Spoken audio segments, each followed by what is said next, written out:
And I tell you the thing that's the toughest is Washington State had a good season. They could have had a great season, but when you end on 3 straight losses, that really kind of leaves a sour taste in your mouth.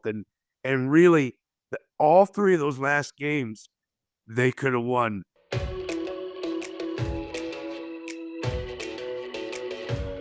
Good evening and welcome to Pac-12 After Dark. I am Erik Coleman here with Coach Nick Aliotti.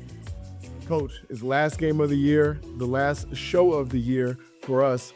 Oregon State losing at a tough loss to Boise State, and Washington State losing their first game at home to the 2-9 Wyoming Cowboys. Coach, it was a disappointing game for the Cougs, and it was definitely a tale of two halves. John Mateer came out on the first, I believe it was the first 2 drives scoring touchdowns. After that, the offense was stifled. It ended up coming short 15-14 to the Cowboys of Wyoming. Coach, what were your first impressions of the Washington State game?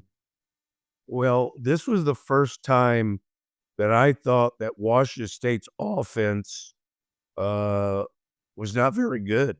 I mean, I don't know if they had 100 yards. In fact, they didn't have 100 yards in the second half and might not have had much over 100 for the last 3 quarters of that game. They just didn't look in sync.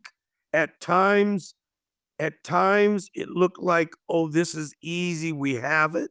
We're going to make this thing work easy. Mateer, on a number of occasions, barely missed getting the first down. One time he could have turned up a little bit more, and he tried, make the first. You know the one I'm talking about, try to get outside. They just were out of sync completely offensively. Nothing was working, and Wyoming shut them down for most of the last 3 quarters. Yeah, Coach. I thought that Wyoming made some great adjustments in that second half.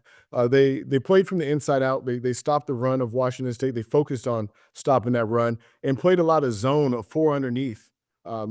With keeping all the underneath defenders' eyes on John Mateer, understanding that he could run the ball at any moment, and that defense did a great job of closing in on him and the Cougar defense. And you're right, Coach. There were a couple of plays that were almost odd. It was like it looked like it was a wide open run for Mateer or one of the players, and then all of a sudden you would see someone from Wyoming come out, and typically the Cougars make that tackle, make that tackler miss, but they were getting tackled in this game. So definitely a couple of opportunities down the field with some shots that were missed as well.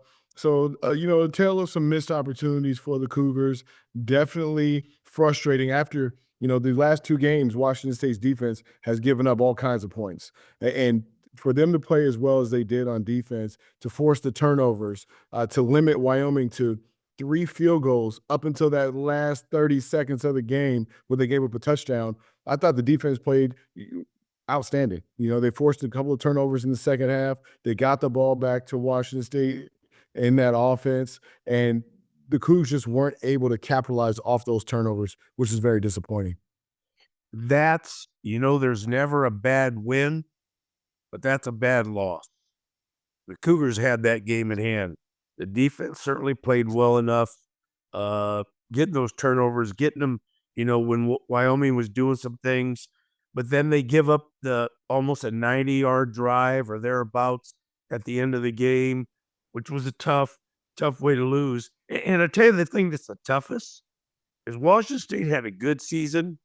They could have had a great season, but when you end on 3 straight losses, that really kind of leaves a sour taste in your mouth. And really, all 3 of those last games, they could have won. They were in them. They were close. You're looking at a team that could have been 11-1, could have been, talked about in the CFP, and the 3 disappointing losses at the end are bad. They're hurtful. I was rooting hard for Washington State to hold them, and then I think it was a 4th down play too that Wyoming scored on to win the game. So anyway, tough loss for Washington State. They had a decent season, could have been a great season. Just a tough way to end.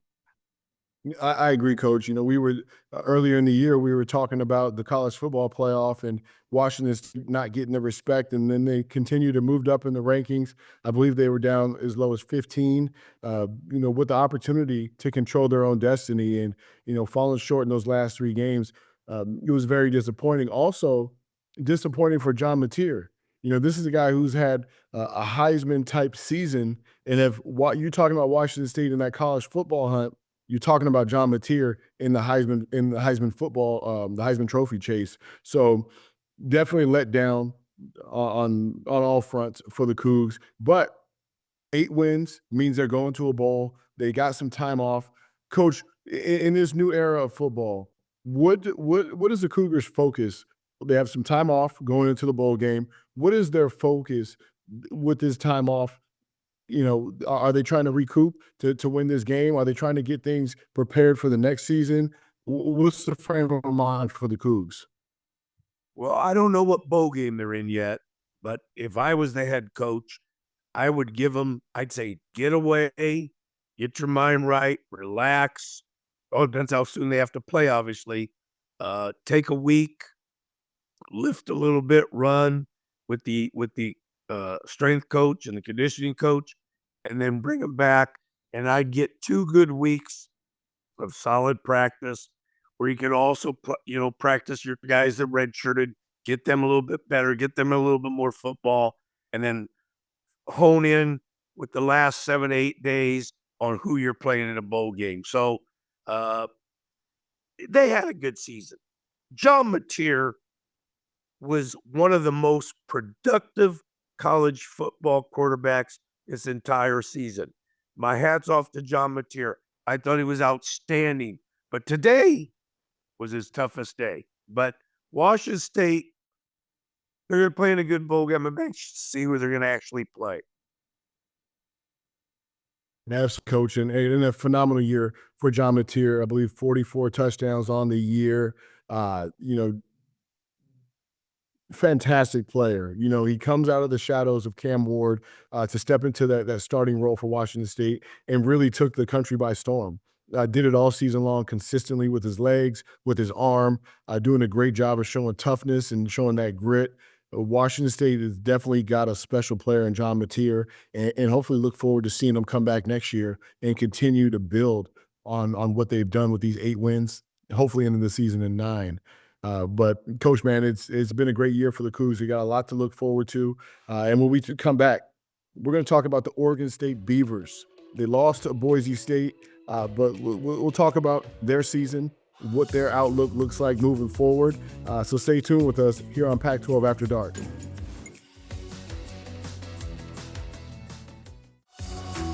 Erik Coleman here with Nick Aliotti. We just finished discussing Washington State University. Their season ended disappointing with the loss to the Wyoming Cowboys.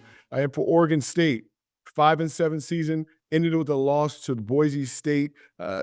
Coach, this was a great game by Boise State. They have one of the Heisman Trophy candidates, front runners in Ashton Jeanty, and he did Ashton Jeanty things to Oregon State. Overall, what was your take from the game against Boise State? Well, I thought they battled and came back. Boise State just right now is a better football team overall. Better defensively, better running the Oregon State runs the ball well. Just a better team. And Ashton Jeanty, I know we're supposed to be talking about Oregon State, but Ashton Jeanty, he averaged 6 yards a carry. He had 37 carries for 226 yards, averaged 6 yards a carry. When you think about that in the totality of playing defense, and he's a great back, that's more than a first down, more than half a first down a carry. Hard to win football games when somebody can rush like that in a football game. Yeah, I mean, but the thing is, Coach, you could say Oregon State could have picked it up, but he's been doing that to everybody this season. Over 2,000 yards rushing. He said 6 yards a carry. That was unbelievable. He did a great job. 37 carries in that matchup against Oregon State for Ashton Jeanty. Overall, Coach, I think Coach Bray did an excellent job of managing this team. They got off to a great start, 4-1. They were running the football well. Their defense was playing physical football. Then they hit a bit of a downturn, losing their next few games. And then they changed quarterbacks. Ben Goldbranson steps in as the starting quarterback, and it looked like a different offense, Coach. For Oregon State, what is it? What was your take on the entire season for Coach Bray and Oregon State, and what do you think their future looks like moving forward?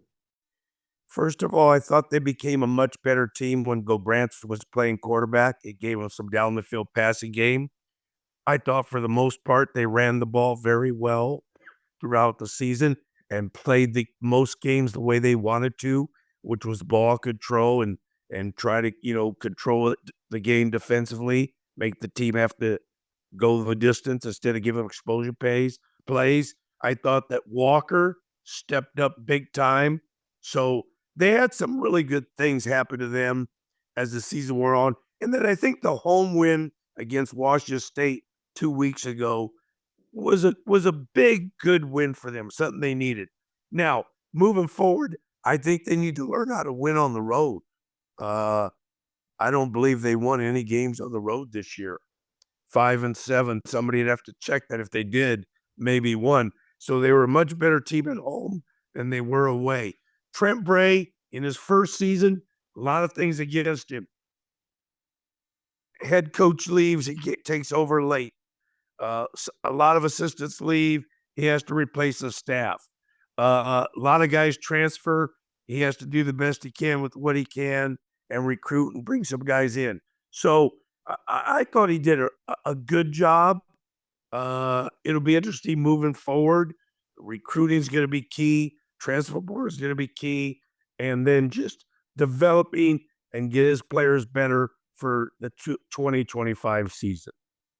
Yeah, I agree, Coach. And if you're a recruit coming out of high school, Oregon State has got to be one of those teams that's circled on your board. I mean, playing for a coach like Trent Bray, who's a tough, hard nosed coach, loves to play physical defense. The culture of Oregon State is one of prestige. Coach, I don't know if you know this. I almost went to Oregon State back when I was getting recruited out of Spokane, Washington, and I've always admired the toughness, the grit of the Beavers and the way that they go about playing football. So I'm super excited for Trent Bray in the future of this Oregon State team. They had some great performances. Anthony Hankerson, comes into the season thinking it's going to be a 1-2 punch with Jam Griffin.